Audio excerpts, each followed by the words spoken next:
Picture a young leader just 37 years old standing tall in the heart of West Africa. His name is Ibrahim Traoré, and he's the president of Burkina Faso, a small, landlocked country with big dreams.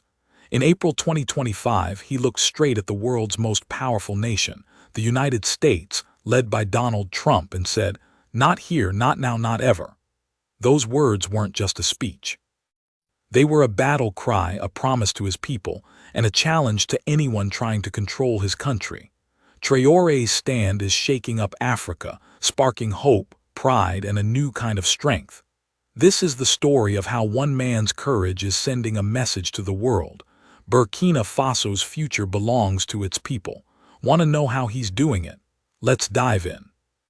Burkina Faso sits in West Africa, surrounded by 6 countries with no coastline to call its own. It's a land of dusty plains, vibrant markets, and resilient people. The country is rich in gold, producing tons every year, worth billions of dollars. It also grows cotton, soft and white, ready for the world's clothing. But for too long, that wealth didn't stay home. Foreign companies, mostly from France and other Western nations, took the gold and cotton, leaving Burkina Faso's people poor, hungry, and struggling. About 28% of the population lives on less than $2 a day. Schools are few, hospitals are underfunded, and roads are often just dirt paths. How does a country so rich stay so poor? The answer lies in its past. Back in the 1800s, France colonized Burkina Faso, then called Upper Volta. They took the gold, the crops, and even people's freedom. When Burkina Faso gained independence in 1960, things didn't change much. France kept a tight grip, controlling the economy through a currency called the CFA franc and making deals with local leaders. Other countries, like the United States, joined in, offering money or military help, but always with strings attached. Gold mines, which should have made Burkina Faso wealthy, sent 70% of their profits overseas. The people got crumbs while foreign companies got fat. By 2022, frustration was boiling over. Families couldn't eat, children couldn't learn, and the northern part of the country was caught in violence from armed groups. People were tired of leaders who bowed to foreign powers. That's when Ibrahim Traoré stepped up. At 34, he was a young army captain with a fire in his heart. He looked to Thomas Sankara, a legendary leader from the 1980s who dreamed of a free, strong Burkina Faso. Sankara wanted his country to feed itself, control its wealth, and stand tall. But he was killed in 1987, likely because his ideas scared the West. Traoré wanted to bring that dream back. In September 2022, he led a group of soldiers to take over the government. He promised to put Burkina Faso first, to fight for its people, and to break the chains of foreign control. His message was simple: this is our land, our rules. That promise set the stage for a showdown with the world's biggest powers, and in 2025, the United States would feel the heat of his words. Ibrahim Traoré wasn't just talking big when he promised to put Burkina Faso first. He was ready to act. And in April 2025, the world saw how serious he was. The United States, led by Donald Trump, turned its eyes on this small West African nation. Why? Because Traoré was taking control of Burkina Faso's gold, worth $6 billion a year, and saying no to American influence. This wasn't just about money. It was about power, pride, and whether Africa could choose its own path. When Traoré stood up and said, "Not here, not now, not ever," he sent a message that echoed far beyond his country's borders. Let's unpack how this showdown started and why it matters. The trouble kicked off when General Michael Langley, a top American military leader, spoke to the U.S. Senate. He said Traoré was using Burkina Faso's gold to protect his government instead of helping the people. To Traoré and his supporters, those words sounded like a threat. Was the U.S. planning to arrest him, send soldiers, or back a coup to kick him out? No one knew for sure, but the fear was real. Burkina Faso had seen foreign meddling before, and Traoré wasn't about to let it happen again. He went to Ouagadougou, the capital, and gave a speech that set the country on fire. "We either fight for our country or remain slaves forever," he said. His voice was strong, his eyes fierce. The crowd roared, waving Burkina Faso's green and red flag. They felt something new, hope. Traoré didn't stop at words. He reminded everyone of history. Western countries had hurt African leaders who stood up for their people. He named Muammar Gaddafi, Libya's leader, who was killed in 2011 after challenging the West. "They want our gold, our land, our future," Traoré said. "But we're not for sale." Those words hit hard. People remembered how France and others took Burkina Faso's wealth for years. Traoré was done with that. He had already kicked out French soldiers in 2023, saying they weren't helping but controlling. He canceled deals with foreign companies that took most of the gold money, sometimes 70%, and gave those deals to local businesses. Now, more of that $6 billion was staying home, building schools, fixing roads, and helping doctors save lives. But Traoré went further. He called out General Langley by name, asking, "Who's the real problem? Me protecting my people or them trying to take what's ours?" That question was like a spark. It got people fired up, not just in Burkina Faso but across Africa. In villages and cities, young people started calling Traoré a hero, a new Thomas Sankara. They made songs, posted videos online, and shared his words on X. The message was clear. Burkina Faso was standing tall, and it wasn't alone. Traoré's courage was a challenge to the United States and any power thinking it could boss Africa around. His actions were bold, his words were fearless, and the world was watching to see what would happen next. Ibrahim Traoré's fight isn't just about standing up to the United States or kicking out foreign powers. It's about building a Burkina Faso that can stand on its own, feed its people, and hold its head high. Since taking over in 2022, Traoré has been making big changes, not just with gold but with food, partnerships, and pride. His stand against Trump, America in April 2025 was a spark, but his reforms are the fire, spreading hope across Burkina Faso and beyond. This young leader is showing Africa what's possible when a country says, "We'll do it our way." Let's see how he's changing the game and why it's got the continent buzzing. One of Traoré's biggest moves is helping Burkina Faso feed itself. For years, the country bought 40% of its food from other nations. That's expensive and risky. If prices went up or shipments stopped, families went hungry. Traoré said, "Enough." His government started helping farmers grow more crops like millet, sorghum, and maize. They gave farmers tools, seeds, and better markets to sell their goods. In 2024, food imports dropped, and local markets were full of Burkina Faso's own crops. Imagine the pride of eating food grown on your own land. It's not just about filling stomachs. It's about showing the world that Burkina Faso can take care of its people. Traoré's plan is simple. Control the gold, control the food, control the future. Traoré also looked for new friends. He knew Burkina Faso couldn't fight alone against powers like the United States or France. So he turned to countries like Russia and China. These nations offered help without trying to run the show. In 2023, Traoré met with Russian leaders, signing deals for trade and security. China helped build roads and schools without asking for control. Traoré also joined hands with Mali and Niger, forming the alliance of Sahel states. Together, they said no to Western groups like ECOWAS, which some see as a tool of France and the US. These new partnerships gave Burkina Faso strength, showing that Africa can choose its allies and still call the shots.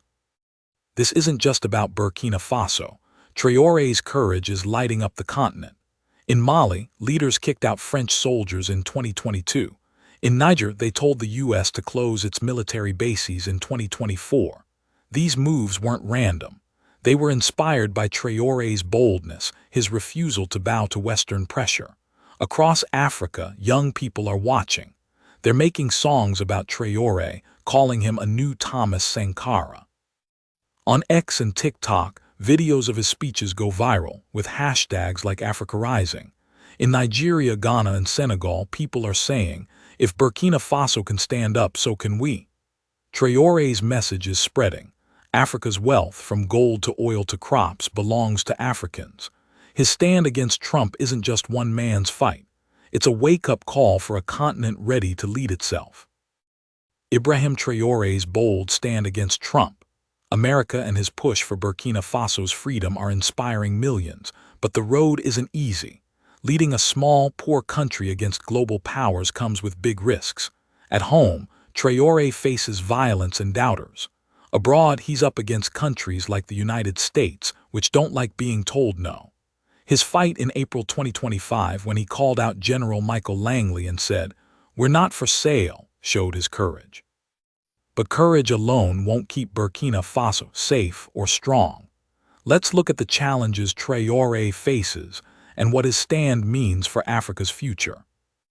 At home, Burkina Faso is struggling.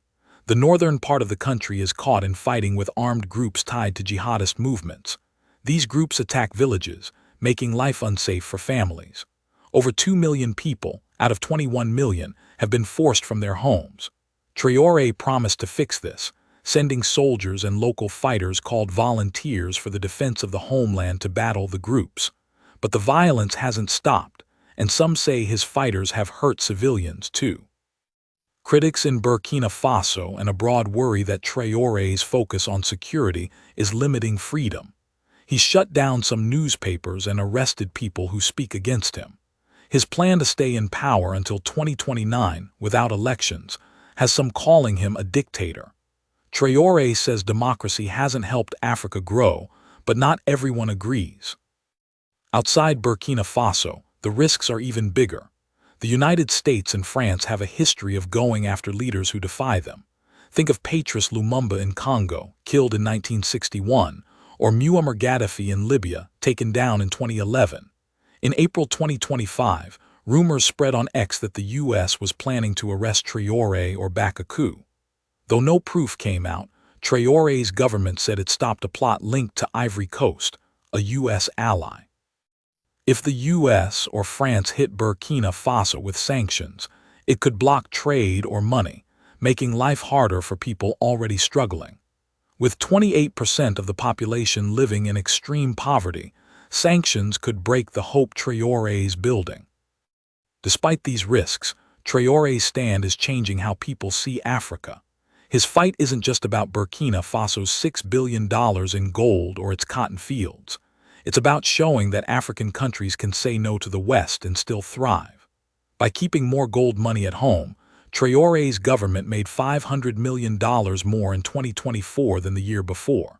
That money is fixing schools, building hospitals, and helping farmers. Other countries are noticing. Mali and Niger are following his lead, kicking out foreign troops and making their own deals.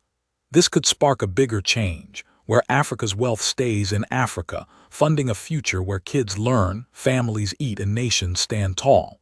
But if Traoré fails, if violence or sanctions win, it could make people doubt Africa's strength. The world is watching and the stakes couldn't be higher.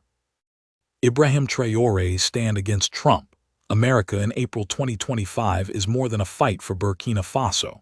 It's a spark lighting up Africa and beyond, giving young people hope and pride. At 37, Traoré is a leader they can relate to, someone who speaks their language and fights their battles. His words, "We're not for sale," aren't just for his country. They're a call to every African, every person of African descent, to stand tall and claim their future. From dusty villages to big cities, from Lagos to London, Traoré's courage is building a movement. Let's explore how his fight is changing hearts, minds, and the way the world sees Africa. In Burkina Faso, young people see Traoré as a hero, a new Thomas Sankara. They call him the people's captain and share his speeches online. On X and TikTok, videos of him speaking in Ouagadougou, with crowds cheering, get millions of views. Musicians are making songs about him, like a rapper in Ouagadougou who sang, "Traoré, our lion, breaking the chains." Hashtags like Africarising and Stand with Traoré trend across social media. In schools, kids talk about how their country's gold, worth $6 billion a year, is finally helping them. New classrooms, better hospitals, and markets full of local crops make them feel proud. Traoré's not just a leader. He's a symbol of what Africa can be when it believes in itself. This energy isn't staying in Burkina Faso. It's spreading across the continent. In Nigeria, students in Lagos hold rallies, chanting Traoré's words. In Ghana, young farmers say they want to grow their own food like Burkina Faso's doing. In Senegal, artists paint murals of Traoré next to Sankara, calling them Africa's warriors. Even in South Africa, where people face their own struggles, Traoré's name comes up in conversations about taking back resources. His fight shows that Africa's wealth, from oil in Nigeria to diamonds in Botswana, belongs to its people. Other leaders are listening, too. Mali and Niger, part of the alliance of Sahel states with Burkina Faso, are making bold moves, saying no to Western control. This isn't just one man's battle. It's a wave, a new African pride. The African diaspora feels it too. In Harlem, New York, black communities watch Traoré's speeches, seeing his fight as theirs. In London, African students organize events calling him a symbol of black power. In Brazil, people of African descent share his story, tying it to their own push for justice. Traoré's stand reminds them that Africa's struggles are global. When he says, "Our land, our rules," it speaks to everyone who's ever felt pushed down by bigger powers. This connection is building a bridge between Africa and its diaspora, a shared dream of strength and freedom. What could this mean for Africa's future? If Traoré's ideas spread, the continent could keep more of its wealth, building schools, roads, and hospitals. It could form stronger alliances like the Alliance of Sahel States to stand up to the West. It could inspire a cultural boom, with African art, music, and ideas shining worldwide. But it starts with belief, and Traoré's giving Africa that in buckets. Ibrahim Traoré's stand against Trump, America in April 2025 is a moment that will echo for years. At 37, he's not just leading Burkina Faso. He's showing Africa and the world what it means to fight for your land, your people, and your future. His words, "Not here, not now, not ever," are a promise that Burkina Faso's gold, its crops, and its pride belong to its people. But this is just the beginning. Can Traoré keep his country strong? Can Africa follow his lead and rise as a global power? And what does this mean for black people everywhere dreaming of a brighter future? Let's look at what's next and why this story matters to us all. Traoré's vision is big. He wants Burkina Faso to control its $6 billion in gold, grow its own food, and build a future where kids go to school and families thrive. In 2024, his government kept $500 million more from gold than the year before. That money is changing lives, fixing roads, and giving farmers tools to grow millet and sorghum. But the fight isn't over. Violence in the north still displaces millions, and some worry Traoré's grip on power could turn him into the kind of leader he once opposed. The United States and France could hit back with sanctions or secret plans like they've done to other African leaders. Traoré knows the risks, but he's not backing down. "We're not afraid," he said in Ouagadougou. "This is our time." That courage is what makes his story so powerful. Africa is watching, and it's ready to move. Countries like Mali and Niger are already following Burkina Faso, kicking out foreign troops and making their own rules. Imagine if Nigeria took charge of its oil or Ghana kept more of its gold. What if every African nation said, "Our wealth stays here"? The continent could build cities, schools, and hospitals, becoming a powerhouse that rivals Asia or Europe. The Alliance of Sahel States, led by Burkina Faso, Mali, and Niger, is a start. It's a group that says no to Western control and yes to African unity. But unity isn't easy. Africa's 54 countries have different languages, histories, and goals. Traoré's challenge is to keep this fire burning, showing that Africa can lead itself. This fight is bigger than one man or one country. It's about hope, pride, and power for black people everywhere. From Harlem to Rio, the diaspora sees Traoré as a hero, proof that Africa can stand tall. His story is a reminder that the struggle for freedom is global. What if Africa's rise changes the world? What if its wealth, art, and ideas shape the future? That's the dream Traoré's fighting for, and it's up to us to keep it alive. So let's talk about it. What do you think? Can Africa break free from Western control? Will Traoré's courage inspire a new generation? Drop your thoughts in the comments.